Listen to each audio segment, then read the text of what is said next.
بسم اللہ الرحمن الرحیم۔ السلام علیکم۔ رات گئے دو انتہائی بڑی خبریں آپ کے سامنے رکھنی ہیں۔ تحریک انصاف کے سینیٹرز اور ایم این اے ان کے اہل خانہ کو تو اغوا کرنے کی کوششیں ہو رہی ہیں، لیکن مولانا فضل الرحمان کے ایک عام رکن کو اغوا کر لیا گیا اور اب 16 گھنٹے کا انہوں نے الٹیمیٹم دیا ہے۔ اس کے بعد دمادم مست قلندر ہوگا، اعلان جنگ کر دیا گیا ہے۔ دوسری طرف تحریک انصاف کے ساتھ جو انہوں نے مشترکہ گفتگو کی ہے، اس کے اندر جو حکومتی مسودہ ہے اس کو مسترد کیا گیا، اور دوسری طرف جو حکومت ہے وہ کیا بڑی خطرناک واردات ڈالنے جا رہی ہے۔ دفعہ 144 کے پیچھے کی کہانی وہ آپ کے سامنے رکھنی ہے۔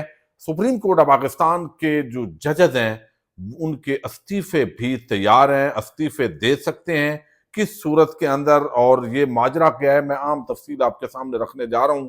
امید ہے ویڈیو آپ سماعت کریں گے اور ہمیشہ کی طرح اپنے قیمتی فیڈ بیک کے ذریعے آپ اس فائر وال کو توڑنے میں مدد کریں گے جو اس چینل پر لگائی گئی ہے۔ آپ دیکھ رہے ہیں پچھلے کچھ ہفتوں سے تحریک انصاف کے ایم این اے سینیٹرز ان کو اغوا کرنے کی کوششیں ہو رہی ہیں۔ جسٹس منصور علی شاہ کے بجائے قاضی فائد عیسیٰ کی ایکسٹینشن یا ری اپوائنٹمنٹ کی باتیں ہو رہی ہیں۔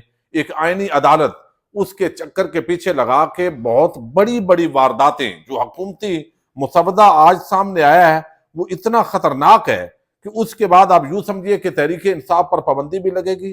اگر اس پر عمل درآمد ہو تو عمران خان کو ملٹری کورٹ کے اندر سزائیں بھی ہوں گی، اور لمبے عرصے کے لیے کچھ لوگ سمجھتے ہیں کہ وہ بزرگ ہیں، 72 سال ان کی عمر ہے، تو مزید 7-8 سال جیلوں کے اندر گزاریں گے تو وہ بزرگ ہو جائیں گے، ویسے ہی اس قابل نہیں رہیں گے، تو بڑی خطرناک لیول ہے۔ سکندر سلطان راجہ کی توسیع، قاضی فائد عیسیٰ کے جو ہے وہ ذریعے یہ سارا ماجرا کرنا ہے۔ اب جب پیپلز پارٹی اور فضل الرحمان کے مذاکرات ہوئے تو یہ بات طے ہوگی کہ قاضی گھر جائے گا، لیکن اس کے بعد جو ججز آئیں گے ان پہ کنٹرول ہمارا ہوگا۔ اب کنٹرول لینے کے لیے ایک جوڈیشل کمیشن کے اراکین حکومت اپوزیشن ملا کے وہ اتنے ہوں کہ وہ وزیر اعظم سے اختیار لے کے آرمی چیف کی جو ایکسٹینشن ہے اور اپوائنٹمنٹ کا اختیار بھی لے کے ایک کمیٹی کے حوالے کر دیا جائے، تاکہ وزیر اعظم جو اتار نہیں سکتا پہلے ہی، اس کی اتنی جرت نہیں ہے، تو پھر ہمیشہ کے لیے کوئی مسئلہ نہ ہو۔ اور یہ مسئلہ بھی ہے کہ جو عام اپوائنٹمنٹس ہیں اس طرح کی عسکری، خاص طور پر جس طرف لوگوں کا دھیان جاتا ہے وہ یعنی آنے والا وزیر اعظم یا حکومت اس کو ہٹا بھی نہ سکے، اس طرح کے معاملات جو ہے اس کے اندر بتایا گیا ہے کہ یہ اتنا ماجرا خراب ہے کہ اس معاملے کے اندر جو ہے وہ اب مولانا فضل الرحمان، آپ دیکھیے جو معاملہ ہوا اختر مینگل کے ساتھ، وہ اب پاکستان واپس آ رہے ہیں۔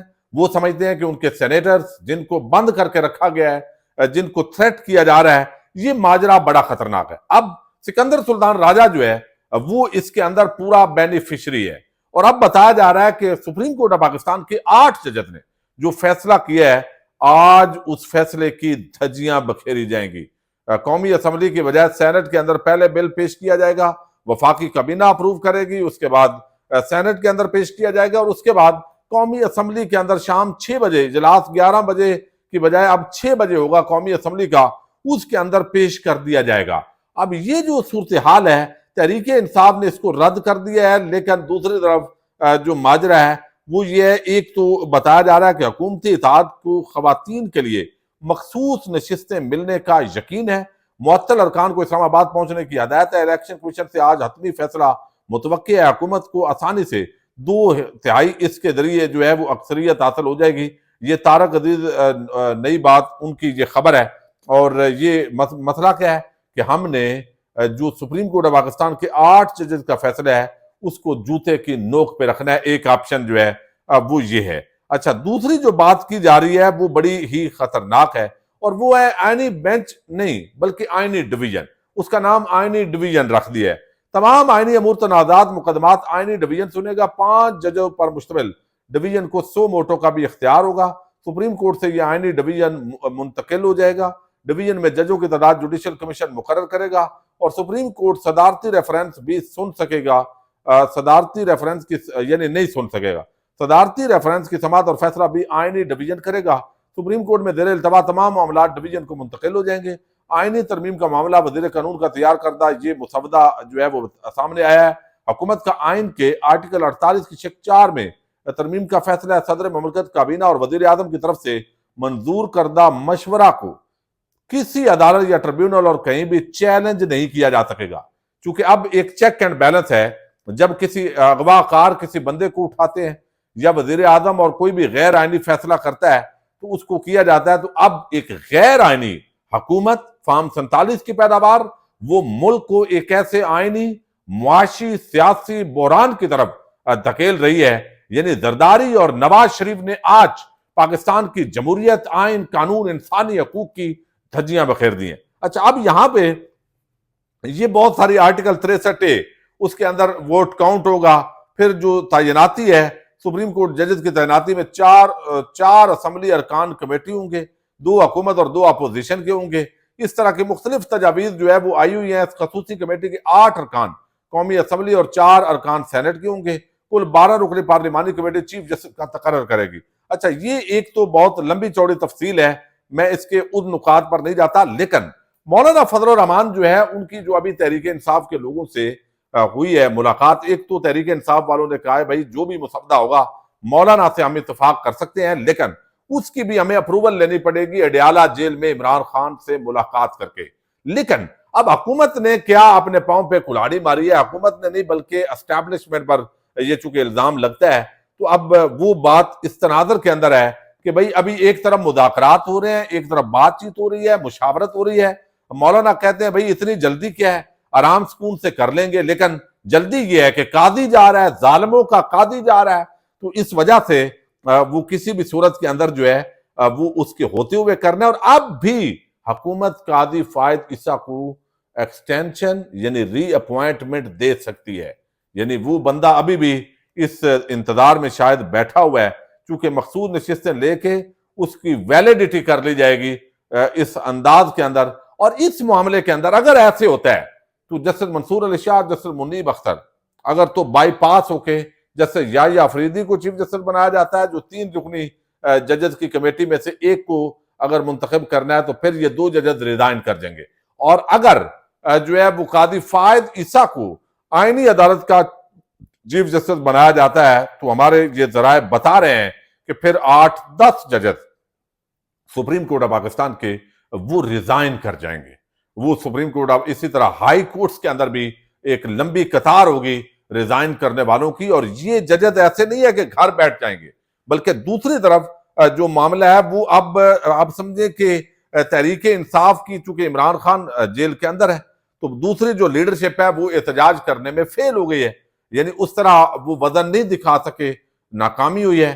تو اب یہ ساری جو تحریک ہے اس کو لیڈ کریں گے مولانا فضل الرحمان۔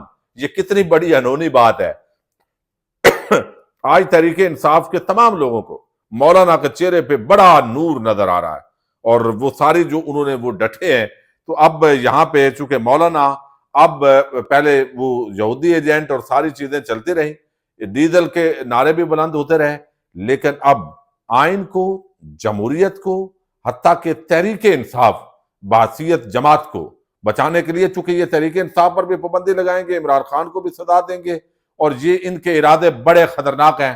اور جو جس عہدے پہ ہے، کھاؤ قبائل میں سے یا کسی اور جگہ پہ اپوائنٹمنٹ ہے اس کی، تو وہ اس کو برقرار رکھنا چاہتا ہے، مزید آگے ایکسٹینشن لینا چاہتا ہے۔ تو اس تناظر کے اندر جو آج ابھی پریس کانفرنس ہوئی ہے رات گئے، اس کے اندر کہا گیا ہے کہ مولانا فضل الرحمان نے کہا کہ مجوزہ آئینی ترمیم 2-3 ہفتوں سے زیر بحث ہے، فراخ دلی سے حکومت کے ساتھ بیٹھے، جو پہلا ڈرافٹ آیا تھا اسے مسترد کیا تھا، آج بھی مسترد کرتے ہیں، آئندہ بھی کسی صورت تسلیم نہیں ہوگا، یعنی وہ مسودہ مسترد ہے جو حکومت نے دیا۔ ہم نے پوری فراخ دلی سے حکومت سے مذاکرات کیے۔ کل جب لاہور میں میاں نواز شریف کی رہائش گاہ پر طویل ملاقات میں طویل مشاورت ہوئی، جس میں کچھ حصے پر اتفاق رائے ہو گیا تھا اور کچھ شقوں پر باقی ہے۔ حکومت نے جو پہلا ڈرافٹ دیا تھا اسے مسترد کر دیا تھا، آج بھی ہم اس کا ڈرافٹ مسترد کرتے ہیں اور کسی صورت قبول نہیں۔ اچھا، پھر انہوں نے کہا صرف جے یو آئی ایف نہیں، پوری اپوزیشن کو آن بورڈ لیا جائے۔ تحریک انصاف ایک بڑی اپوزیشن کی جماعت ہے، اتنی بڑی جماعت کو آئینی ترمیم سے لا علم نہیں رکھا جا سکتا۔ یہ آج مولانا نے بات کی ہے۔ پارلیمانی کمیٹی میں مزید نمائندگی بڑھائی جائے، سپریم کورٹ اور پاکستان بار کو نمائندگی دی جائے۔ ایک ساتھ مذاکرات چل رہے ہیں تو دوسری طرف اراکین کو اغوا کیا جا رہا ہے۔ ہمارے ایک رکن کو اغوا کر لیا گیا ہے، ان کے بچے اس وقت میرے گھر پر بیٹھے ہوئے ہیں.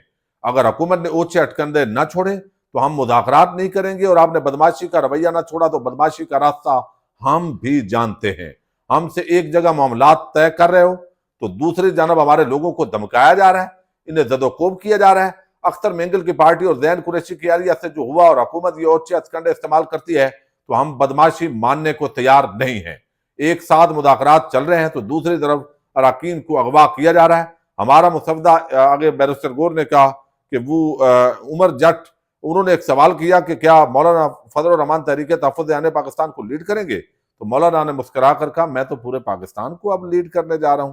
تو یہ ایک بڑا عام معاملہ ہے جی, بڑا حیران کن تبدیلی آتی ہے بعض اوقات حالات میں, واقعات میں بندہ حیران رہ جاتا ہے کہ اب جس طرح اغوا کر کے بھی یہ بظاہر لگتا ہے کہ اسٹیبلشمنٹ اور موجودہ جو کھاؤ قبائل کا ٹولہ ہے وہ ہر صورت آئینی ترامیم کروانا چاہتے ہیں, اپنے آپ کو سیو کرنا چاہتے ہیں.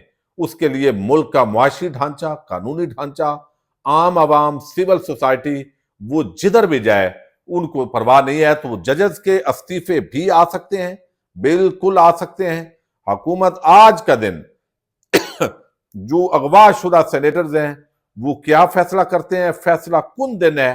آج بہت ساری چیزیں کلیئر ہوں گی, اور اگر آج وہ لوگ سامنے نہ آئے, ہلکی پھلکی تقریریں ہوئی, تو پھر کل کا دن جو ہے وہ فیصلہ کن ہے, جس کے اندر 19 تاریخ کو اندازہ ہے ان کا کہ یہ ترامیم پاس کروائیں گے, اور 20 تک تو حتمی ہے چونکہ 19 تک ملاقات عمران خان کی بھی روکی ہوئی ہے. تو اس وقت ایک اس رات کے پیر یہ طبل جنگ بڑھ رہا ہے. اندرونی کہانی جو بھی ہے اس اجلاس کی جو تحریک انصاف اور مولانا کا ہوا ہے اس پہ بھی ہم بات کریں گے آج. اجازت دیجیے. پاکستان زندہ باد.